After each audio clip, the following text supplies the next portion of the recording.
O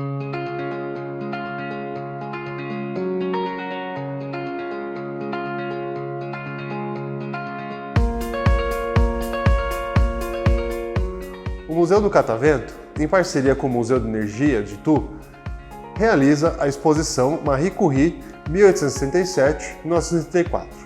A exposição foi criada em 2011, ano consagrado pela Organização das Nações Unidas como o Ano Internacional da Química, justamente em comemoração ao 100º aniversário da conquista do Prêmio Nobel de Química por Marie Curie. Desenvolvida pelo Instituto Curie de Paris, a mostra tem como objetivo levar ao conhecimento público os feitos da cientista, que foi a primeira mulher a receber o Nobel e única cientista a ser condecorada 2 vezes com o prêmio, um de Física em 1903, pelas suas descobertas no campo da radioatividade, e outro de Química em 1911, pela descoberta dos elementos químicos rádio e polônio. Assim, hoje vamos conhecer um pouco mais da vida desta incrível cientista e suas descobertas. O que vem na cabeça de vocês quando falamos a palavra radiação? Muitos podem associar com coisas ruins, ou até um certo medo disso, não é mesmo? Mas a radiação, ela está no nosso dia a dia, só não somos avisados disso. Ou, se nós fomos avisados um dia, rapidamente nos esquecemos.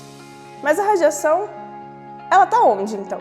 Bom, a luz é radiação, certo? O micro-ondas é radiação, as ondas de rádio e os raios-x também.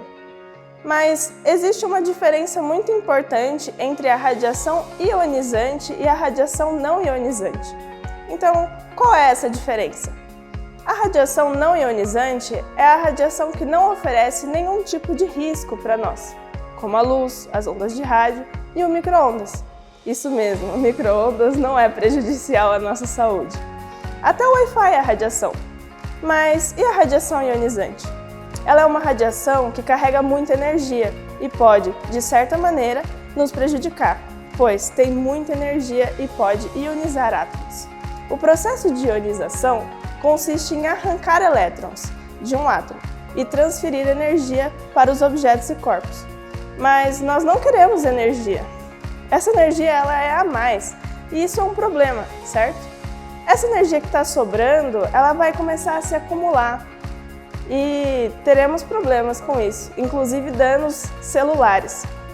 E por isso, a radiação ionizante é perigosa, mas não significa que um raio-x vai nos fazer mal, certo?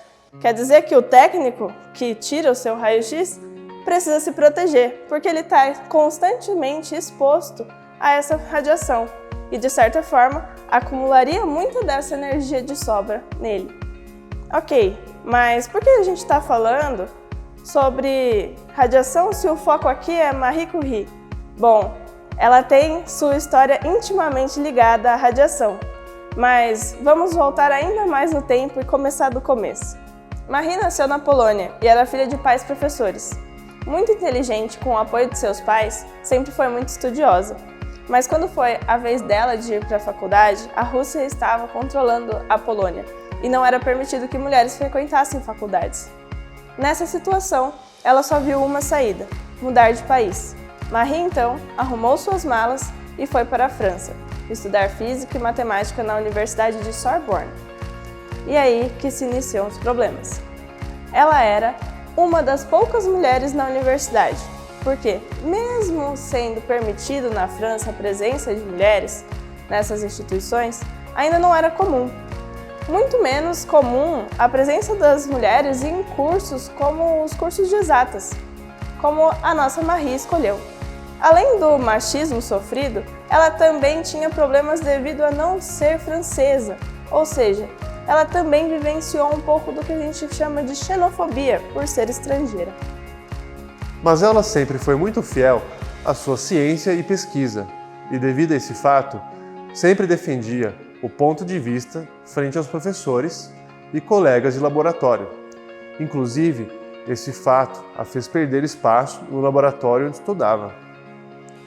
Esse foi um período complicado, quando ela precisou pensar em encontrar outro lugar para realizar suas pesquisas ou se deveria voltar para a Polônia. Nesse meio tempo, Marie conheceu um cientista, Pierre, que lhe ofereceu uma vaga em seu laboratório e uma parceria de pesquisa. Essa parceria evoluiu para a vida e eles se casam, se tornando o senhor e a senhora Curie, o famoso casal Curie. Mas então, o que eles estavam estudando? Bom, lembra da radiação que estávamos conversando? Então, nessa mesma época, existia um outro cientista que se chamava Röntgen, o qual estava estudando raios X e outros raios desconhecidos, descobrindo que uma pedra estranha emitia esse tipo de raios. Marie começou a estudar esses raios misteriosos que eram emitidos por pedras que continham uma mistura de metais e urânio. Com a parceria com Pierre, eles avançaram mais rapidamente com as pesquisas e descobriram a radioatividade natural, além de 2 novos elementos químicos, o polônio, que recebeu este nome em homenagem ao país de origem da Marie, e o rádio, o qual tem origem do termo radioativo.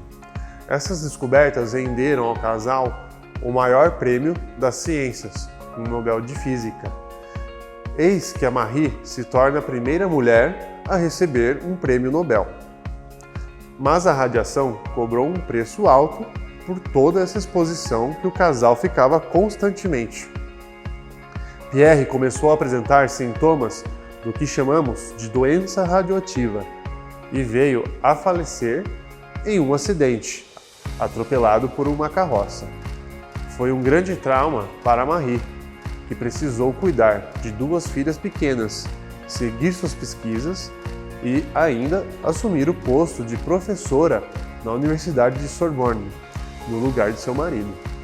Ela seguiu suas pesquisas sobre o rádio, criando um método de extração do elemento, que se apresentava muito mais radioativo do que os outros até então estudados. Dessa forma, ela recebeu mais um prêmio Nobel, desta vez de Química, se tornando a primeira pessoa a receber prêmios Nobel em áreas diferentes. Marie também já começava a apresentar sintomas da doença radioativa, inclusive desencorajando sua filha mais velha a estudar radiação. Mas essa tentativa não deu certo. Inclusive, Irene recebeu o prêmio Nobel também, por estudos envolvendo a radioatividade artificial. Mas com o início da Primeira Guerra Mundial, muitos soldados morreram nos campos de batalha, pois os médicos não poderiam, por exemplo, procurar estilhaços em seus corpos, tendo a atuação limitada. Marie e sua filha Irene se dispuseram a ajudar a França, criando pequenas ambulâncias equipadas com raio-x, que facilitavam o trabalho dos médicos e cirurgiões, salvando muitas vidas.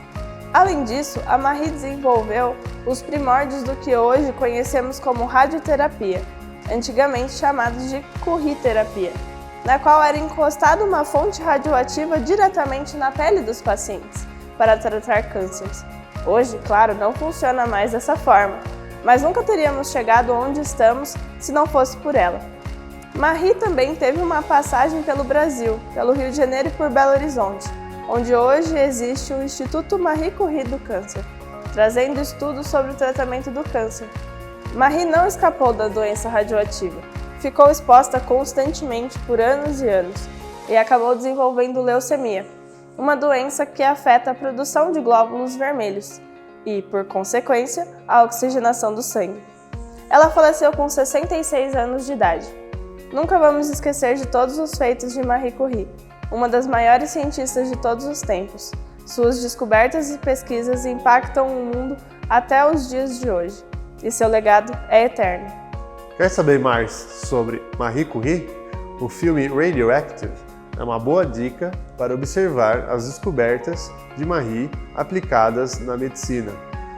Ele conta a história da parceria entre a cientista e Pierre Curie e como descobrem 2 novos elementos químicos, o rádio e o polônio, que dão início ao uso da radioatividade. Logo, se torna evidente que seu trabalho pode salvar milhares de vidas, se aplicado na medicina, ou destruir bilhões, se for usado com o propósito de guerra. Para as crianças, a dica é o livro Marie Curie, da coleção Pequenos Livros sobre Grandes Pessoas, de Isabel Thomas, com ilustrações de Anke Weckmann. A exposição Marie Curie 1867-1964 ficará em cartaz no Museu de Energia de Itu até 21 de dezembro. A visita pode ser agendada através do nosso site www.museudenergia.org.br. Esperamos sua visita!